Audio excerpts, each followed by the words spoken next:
We're gonna make breakfast since Mom and Up are doing sailing plans. We're making because we're good chefs. This is a very sharp knife, so I have to get taught how to use it. And this can go ching right off, and this can go, can fall off. You can cut your hand because these knives are sharp. We gotta wash our grapefruit. From Cowboy 19. And even if Cowboy 19 wasn't there, yeah, you have to wash the very... Because somebody could be sick, somebody could have the flu. So always wash your fruits. It's time for the hard part. We're gonna do a nice saw here. Right, and cut grapefruit straight in half. That's a perfect cut. Smell it. You gotta do this nice and easy.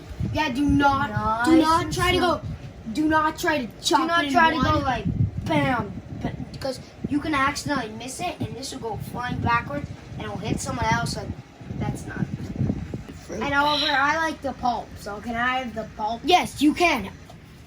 Try to do the same. Do not overdo it. Oh no, I don't think we have enough yogurt. Greek yogurt. Okay, so you gotta just start stirring it.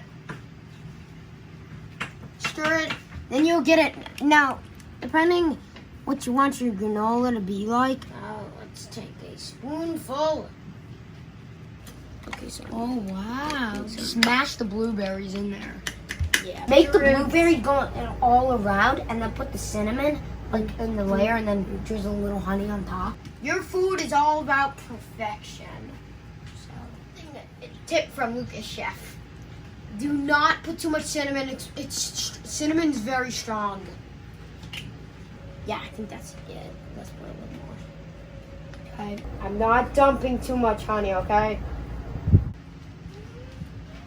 I'm gonna make the next one look more beautiful. What are you stirring this around just to get all the juice? Wow, look how much you made. Come on, let's go. Give me some.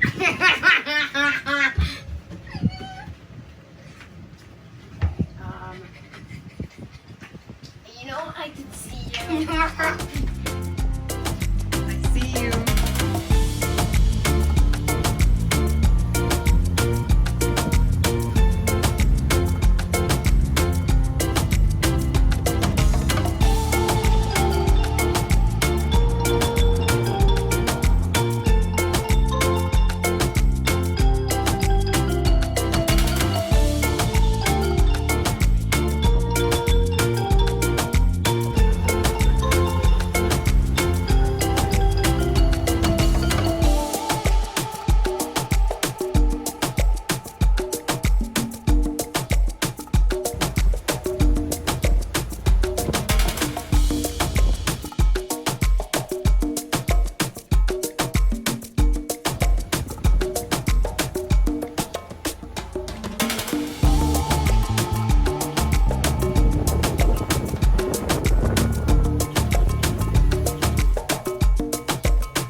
This is Marine Stadium where they have the Miami Boat Show. The Miami Boat Show is set up back there. That's the old Marine Stadium. If you ever wondered if Miami has any energy, oh baby. But this is what Miami is, right? You can't come here and complain about all the noise if you're can't handle this. I mean, we could go out in that area over there is Key Biscayne. Here's downtown Miami and Marine Stadium Anchorage. Fun place. Obviously, this is where quite a few people come to have fun.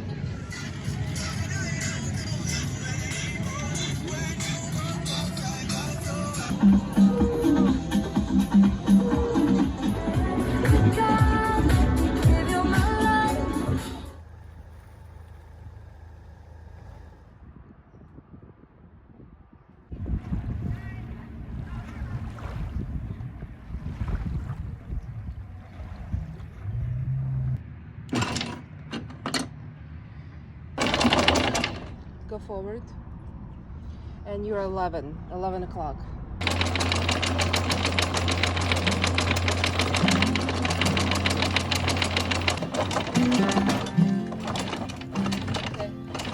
Okay. It's up. You can go.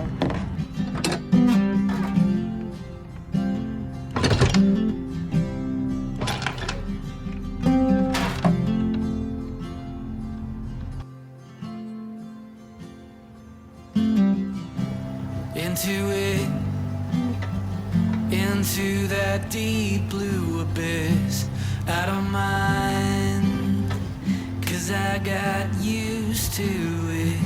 I never really felt that alone to me. Never really felt that alone.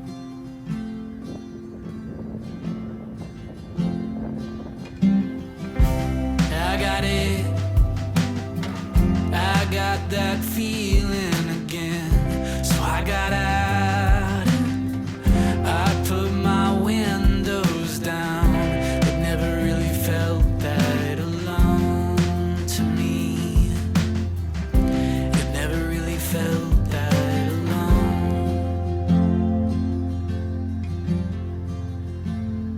Do you find it hard to believe in anything at all? Do you think it's out of reach to lose yourself completely and hang on to that feeling?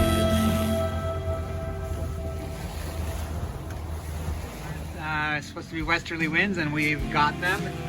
They are off our port beam, about 14 knots of wind. We're doing a 7 or just north of 7 knots. And to hear nothing but wind is a beautiful thing. Don't let go.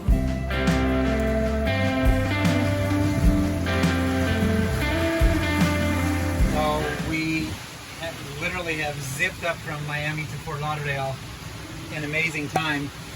You know, this is exactly why we bought a sailboat, because it's a beautiful sunny day. Sea state is, and honestly, these conditions, this is about as good as it gets when you talk about sailing. The sea conditions are, it's light chop. The winds are directly out of the west on our port beam.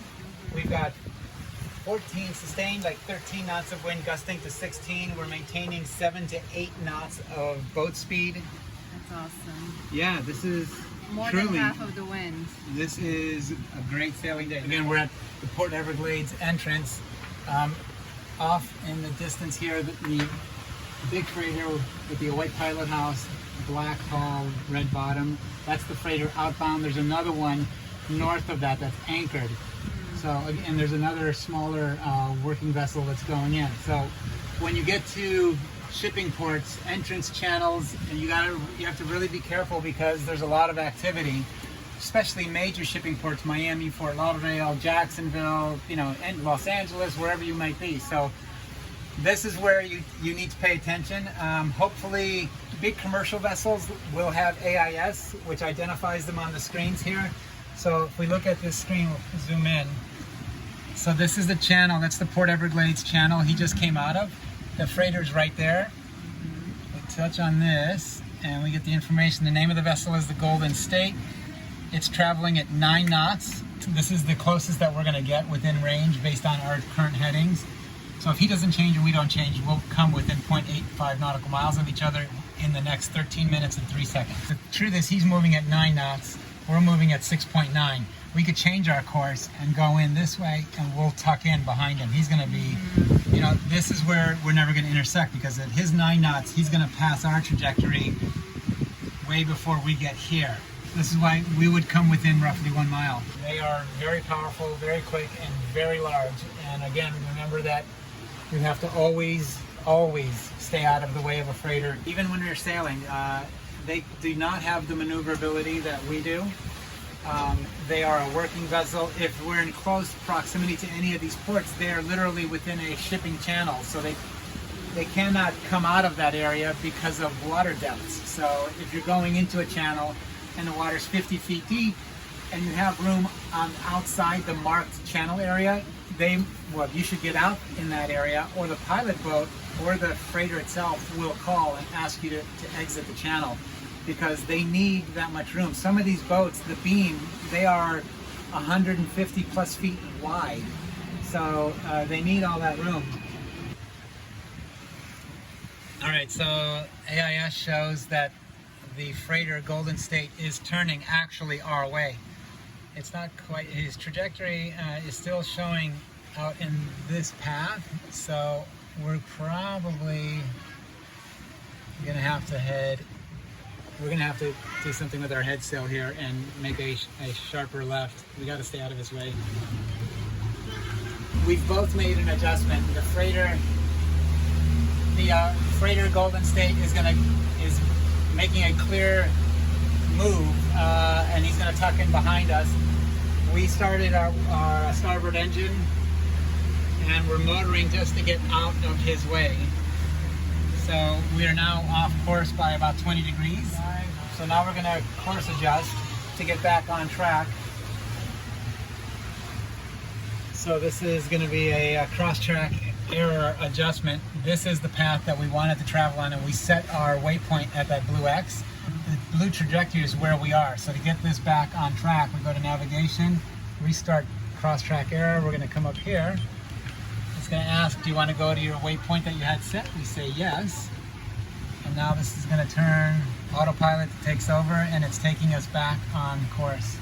Now what you see is that instead of us being on a collision course with the freighter, we are now passing each other port to port. One of the things that, if you buy a new boat, I could say this for Leopard because it came with it, and I think it would be the same for most of the other boats, that you, with your U.S. Coast Guard safety package that comes with your boat, which is the flares and the vests and all that thing, is a booklet called Rules of the Road. Read it 10 times. Know the rules of the road inside out. It will get rid of a lot of anxiety. It's literally your responsibility to read and know that stuff, because it will make you a much better boater, sailor. It will make you feel a heck of a lot more confident and safe.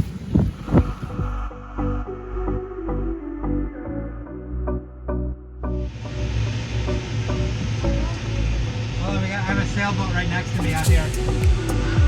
Sailboat right next to me.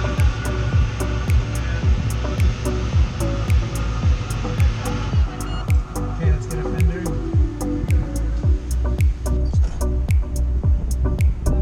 Watch the back.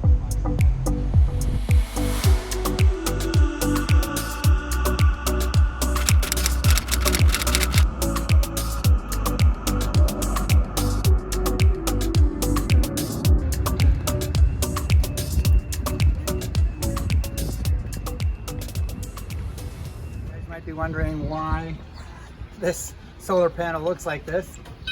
This impact point right here was from when we were in Miami and I was flying the drone. It was a bit windy. The drone was trying to calibrate for the wind. Go ahead, just... The wind gust caught it as I was trying to land it on the boat, which then caused one of the props to hit the standing rigging. That prop folded up, which then made the drone go crazy. It bounced around on our standing rigging. It folded itself up, came plummeting straight down, smashed right into this solar panel. Thankfully, all we lost was the solar panel and the battery off the drone and not the drone itself. So The gang from Just Cats is already putting a new panel on like it never happened. So it's wind's fault, right? It wasn't your fault flying totally the drone. wind's fault. Of course. There was no pilot error involved. Still. So. Big one. It takes up way more space than it should. All right, so progress continues here on SV OliLuki. The oven is out, and they're going to clean up these lines. The gas lines have been shut off, and he's going to get a cap. They're going to cap this for safety. And then there are 2 drawers going in here that will match these.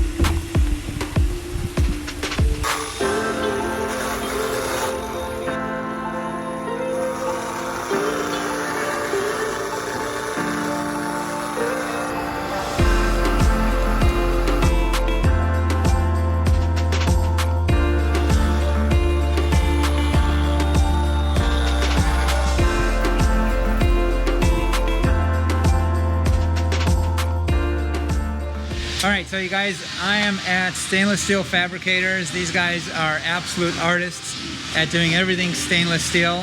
For those of you that need things on your boats, this is the place to get it. They have made our solar arch, which you saw on our boat. They're gonna add some steps. We're gonna add a whole rack in the back and dive tanks, which is actually being worked on over there. So we're gonna walk in here, take a look at what they do here, and then we'll move on. All right. That's Elvis. Hey Elvis, nice to see you. We try and get ahead of the game, so what we've done is that these things are just about almost ready to go. We just need to get in there, clean them up, let them go through the polishing process, and then they're ready to go. This is the beginnings of another one, which That's the beginning of the corner, yeah. These are your little steps that you're going to be getting tomorrow. All right. So underside of it. Wow, so this turns into that? Yep. And, wow. and that's probably one of the best of it. Dude, it's beautiful. Elvis over here is the fabricator over here. Have a look at this welder. Wow, that's amazing. I mean, I don't know that you can get better than that. No. This is stainless steel 316. We only buy 316. 304 is...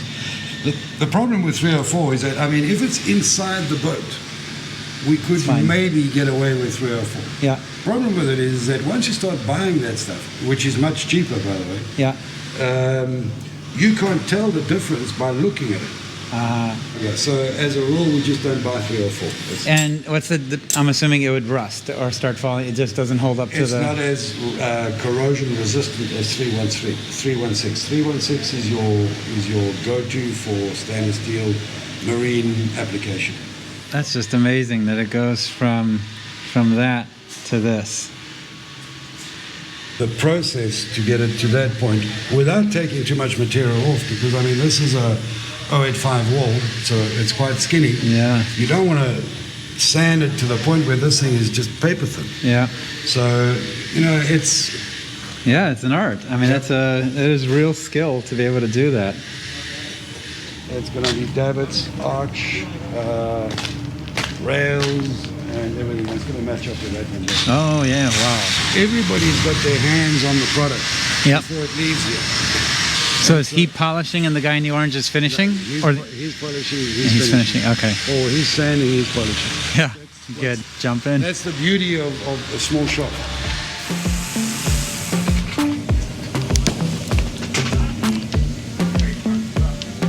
You want this part back. You want. Oh, so the locking pin or whatever that's called is. You want that to be half. Here, hold on. I'm gonna come up there. Look at that real quick.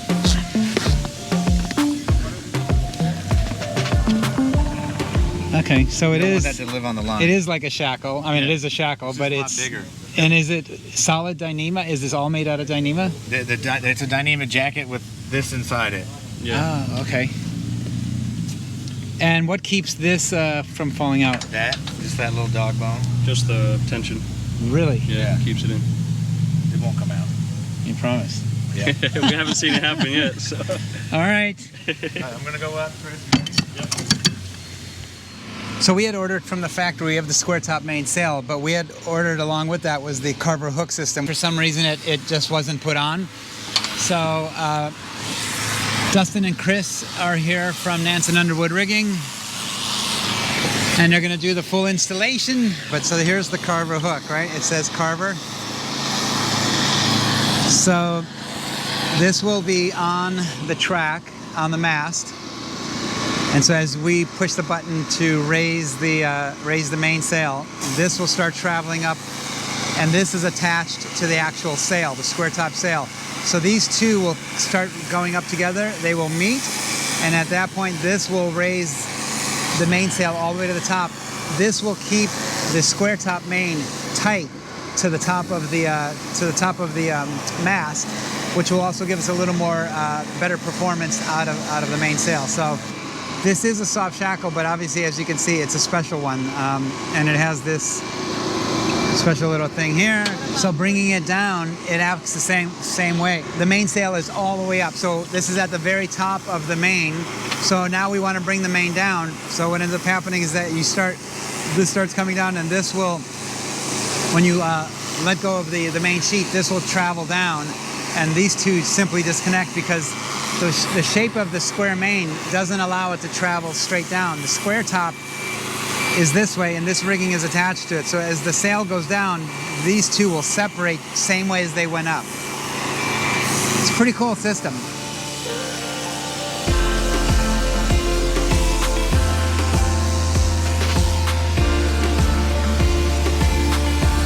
So this is what it looks like when the mainsail has spilled out onto the deck. What do you think, Maki? Awesome. It's nice to see the sail like this. Well, you could see it. And see those? See the pockets right here? That's what the battens are in that give the sail a good stiff. So here's the batten. This is the back of the batten. You don't want this coming out.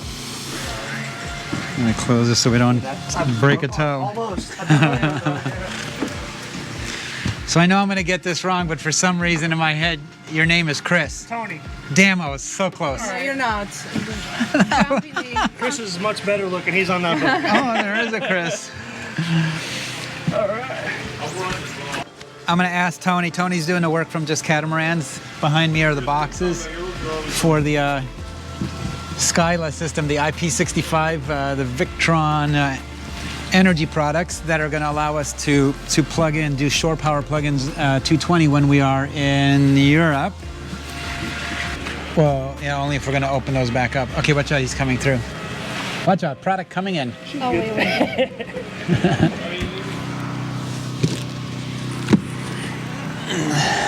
Get to work, man. Do something. You know I carry you on Wednesdays. He's just kidding. He's Your joking. back is hurt, so we have No, to... he's messing with you. He's also on my softball team. So I'm a little softball. yeah, we play softball together. Oh, that's good. So the plan is, Okay, you want to film this? come on and Yeah, can you tell us about the system? we can fit. Wait, once it's done, I'll explain it as well. Okay. So we're gonna put the two IP Skyla chargers, one here, one here. We're gonna run our wires through here to not make another hole there, so we'll run everything this way. Okay. The power will come from the new plug we're putting outside, and the new power wires will run this way and get fused into the bus bar there, and that's really it. They can be programmed at the display, and I'll show you guys how to do that as well. It's very, but I'll set them up before I leave. There's going to be a new display up there? No, it's here. Oh. If you would have had the Victron Color GX, then yes, there, but it can also be done here on each unit. Now, if in US laptop, you go to Europe and you buy one of those travel adapter type things, and it allows you to plug in and You'll have a for wherever you go, there'll be another adapter for your shore power cord if you go to whatever side to go, yeah. Okay. I think like 3 different ones with American and 2 other ones, and that's it. So you shouldn't have to buy too many. Okay, and then so with this, once whatever these units are that are bolted here, these things take the 220 current, convert it. No, they take 220 or 110, so you can plug in 110 or 2. Doesn't care. Oh, we're just gonna run through the new Skyla, right? Yep, Skyla chargers. We put the new. It's so far too long. I'm a 1, 2, 3, 4, 5, 6. So we're gonna go through. We've had the Skyla chargers, battery chargers added to our boat. Overall, we've added this because when we do head to the Mediterranean and we're looking at 220 plugins on shore, this system will allow us to do that. But it's flexible, so we can plug in here in the U.S. as well as abroad. I know about this much. This guy is the pro. So this is Tony from Just Cats, and we're just gonna do this is our class. So we added a 30 amp receptacle here strictly for the Skyla battery chargers. These are the separate 110 volt for shore 1 and shore 2. This one is for the Skylas. It's a regular 30 amp Marenco plug. Now we'll go inside and we'll see the battery chargers. Okay. The shore power comes into this junction box here, splits out to 2 of the Skyla units. They're IP65 70 amp 12 volt chargers. They're in parallel together, so they work as one big unit. Like I said, they take 110 or 220 as it says there. It switches on its own, 50 or 60 hertz. They are programmable through the displays. I have them set up now for AGMs, and they're I'll tie them with the rest of the Victron network. So they go through over to here, and then on the DC panel we've installed some fuses over here. Also in here. In there, yeah. So these are the Skyla fuses here that tie into the bus bar. A very simple installation and a lot of power for what's provided. So it's 70 amps per charger, so 140 amps max when and if needed. And that's really it. Yes, I'm quickly trying to drive this up. You can come up, Vlad. It's good. So today's a big day on OliLuki because we kind of laid out our plan, designed our own SV OliLuki upper lounge.